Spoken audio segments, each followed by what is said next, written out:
अरे सुनो रे सुनो, एक बात सुना।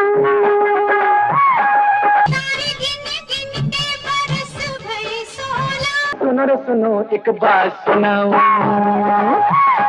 कैसे दीवाने पे मन तोरा डोला। अकेले ही अकेले चला है कहाँ, तुम्हारे संग तो रैन बिताई, कहाँ बिताऊं दिन। छोटी सी उम्र में लग गया रो, हम सफर भी कोई साथ ले।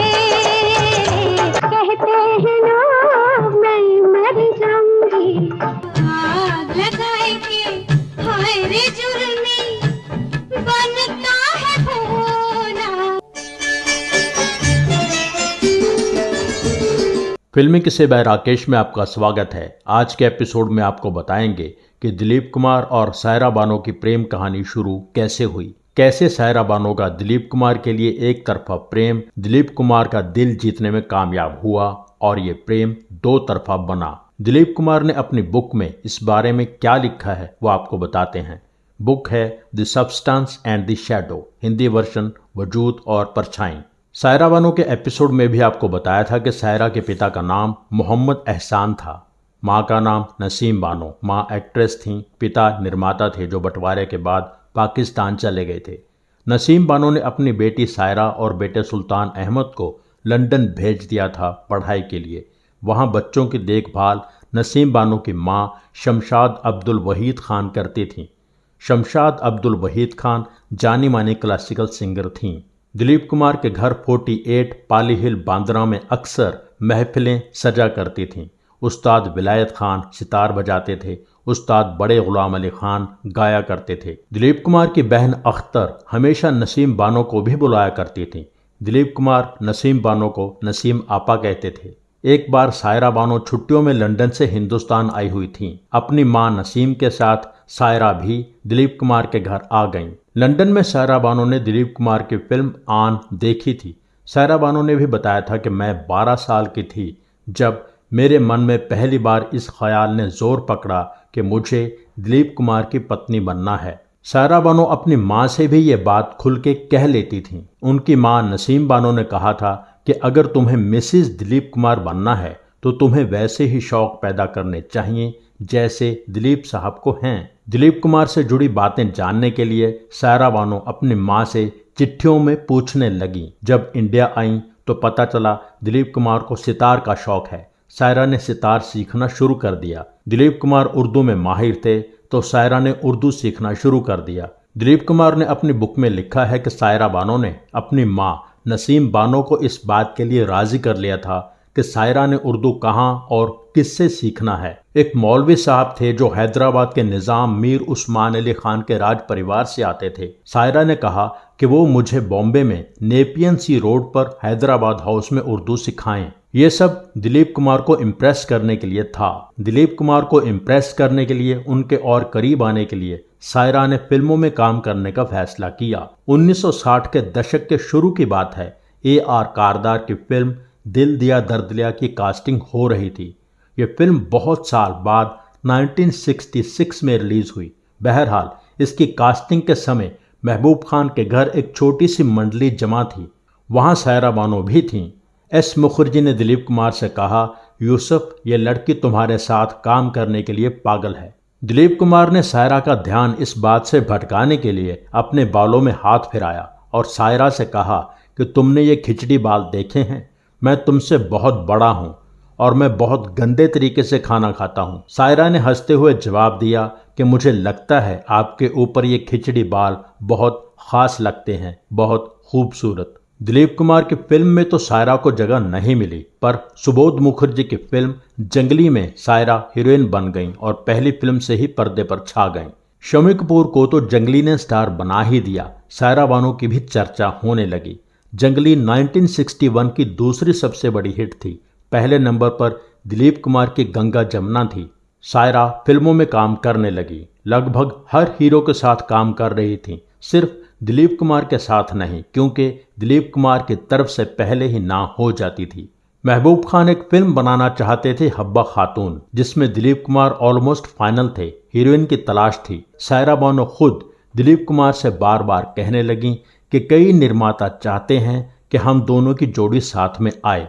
हब्बा खातून के लिए भी ये ऑलमोस्ट फाइनल हो गया कि दिलीप कुमार और सायरा बानो साथ काम करेंगे, पर दिलीप कुमार ने फिल्म छोड़ दी। उनका कहना था कि मैं अपने आप को हब्बा खातून के पति यूसुफ चाक के रोल में फिट नहीं पा रहा था, उसमें कुछ नेगेटिव शेड्स भी थे। फिल्म का मुहूर्त भी हुआ और मुहूर्त क्लैप दिलीप कुमार ने दिया था। उन दिनों साज और आवाज का मुहूर्त क्लैप भी दिलीप कुमार ने दिया था। हब्बा खातून के मुहूर्त क्लैप के समय सायरा बानो ने दिलीप कुमार से कहा था कि अब मैं बड़ी हो गई हूँ, लंबी भी, आपके साथ काम करने के लायक। आप मेरी फिल्मों का मुहूर्त क्लैप ही देते रहेंगे या मेरे साथ काम भी करेंगे।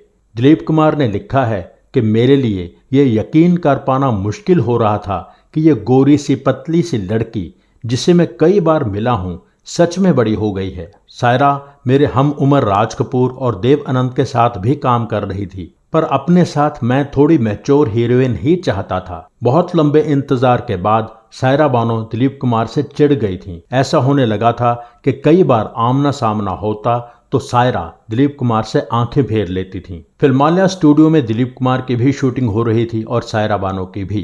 कई बार ऐसा हुआ जब दिलीप कुमार पैकअप के बाद घर जाने के लिए अपनी कार में बैठते तो उनकी नजर पड़ती कि सायरा अपनी नानी के साथ शूटिंग फ्लोर से मेकअप रूम की तरफ जा रही है। दिलीप कुमार कार से बाहर निकलकर उनको सलाम कहते। अम्मा जी यानी सायरा की नानी बहुत कायदे से जवाब देती, पर सायरा जल्दी से घूम जाती और ऐसे बिहेव करती जैसे दिलीप कुमार को जानती ही ना हो। जब राम और शाम शुरू हो रही थी तो प्रोड्यूसर्स ने कहा कि गांव वाली लड़की के रोल के लिए सायरा बानो को ले लेते हैं। दिलीप कुमार ने इनकार कर दिया। महमूद के कहने पर दिलीप कुमार ने वो रोल मुमताज को दिलवा दिया।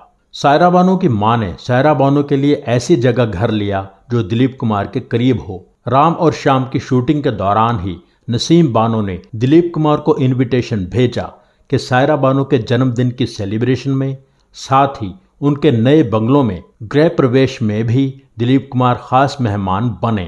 23 अगस्त 1966 दिलीप कुमार मद्रास से खास तौर पर नसीम बानो की उस पार्टी में शामिल होने के लिए आए। दिलीप कुमार कार से उतरकर बंगलों में दाखिल हुए। लॉबी में पहुंचे तो वहां सायरा बानो साड़ी पहने नजर आई जो बहुत ही खूबसूरत लग रही थीं।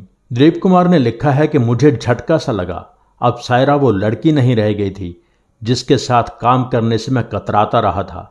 अब सायरा औरत बन चुकी थी और जैसा मैं उसके बारे में सोचता था उससे भी कहीं ज्यादा खूबसूरत हो चुकी थी। मैंने सायरा से हाथ मिलाया। उसने अपने गुस्से को हटाकर सीधा मेरी आंखों में देखा। मुझे यह समझने में एक पल भी नहीं लगा कि किस्मत ने इसे मेरे जीवन साथी के रूप में रख छोड़ा है। दिलीप कुमार को 1955 में आई फिल्म आजाद की शूटिंग की याद आई।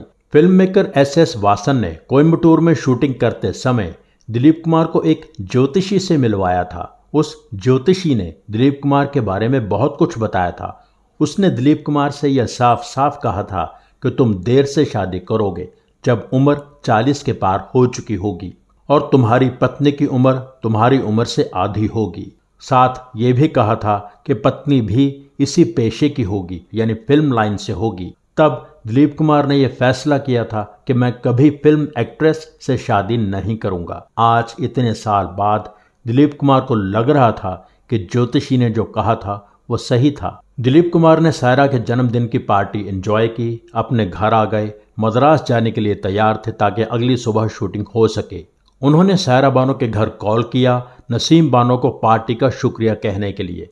फोन सायरा बानो ने उठाया।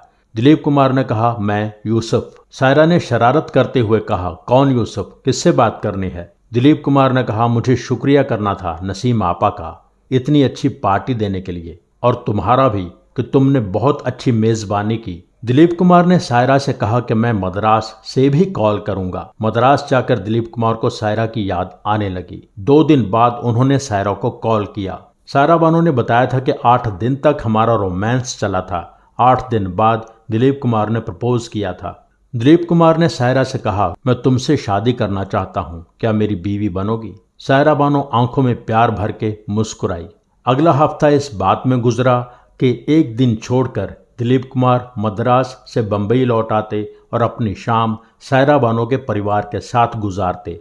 सायरा बानो गाना गाती, एक घर बनाया है तेरे घर के सामने। 11 अक्टूबर 1966 सायरा बानो का सबसे बड़ा सपना पूरा हो गया। वो मिसेस दिलीप कुमार बन गईं। शादी के समय दिलीप कुमार की उम्र 44, सायरा की उम्र 22। दिलीप कुमार ने अपनी बायोग्राफी में अपनी शादी को और उससे जुड़ी बहुत सी बातों को बहुत डिटेल में बयां किया है। आगे भी कुछ एपिसोड्स में आपके साथ वो खास बातें शेयर करते रहेंगे। दिलीप कुमार और सायरा बानो की कहानी का ये एपिसोड यहीं पूरा होता है। एपिसोड अच्छा लगे तो लाइक ज़रूर कीजिए, शेयर कीजिए। Thank you so much.